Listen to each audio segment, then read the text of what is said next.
Päädystä yli. Pitkä avaus. Oi kun on hyvä avaus ja sitten lähtee vielä nosto sieltä ja menee maaliin ja Jessica Karjalainen iskee ottelun 1-0. Punnitaan hieman taas Ilvestä, se ehkä tuo EPK-ottelu. No nyt on sitten Herranen ja Matilda Herranen, oi kuinka upea osuma. Juuri olin puhumassa, että nyt mitataan vähän Ilvestä.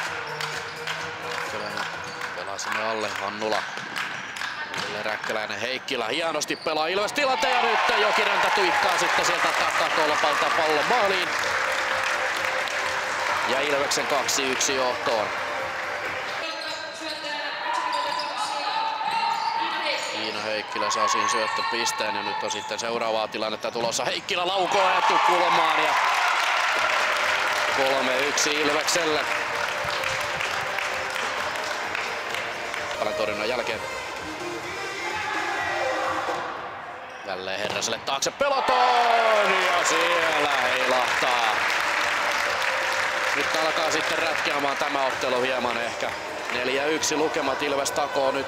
Vähän ihmettelee siellä Seinäjokeläiset tuomiota. Sirenille tulee, oi mikä laukaus ja mikä maali.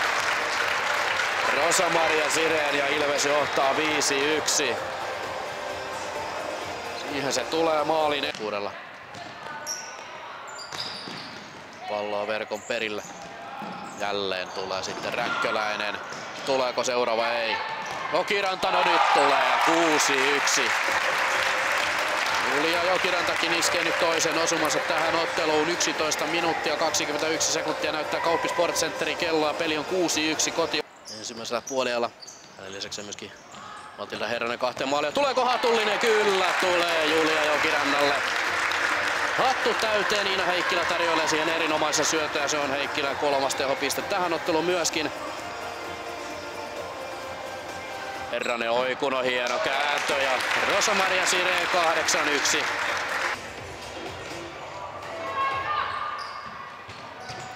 Oi kun menee nyt kyllä vähän vahingossa sitten tämä pallo sisään, taitaa itse asiassa mennä Jessica Karjalaisesta.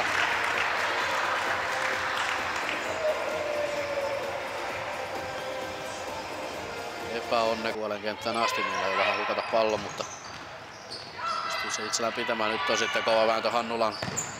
Oi mikä laukaus siinä Heikkilältä. 2+2 teot. Niina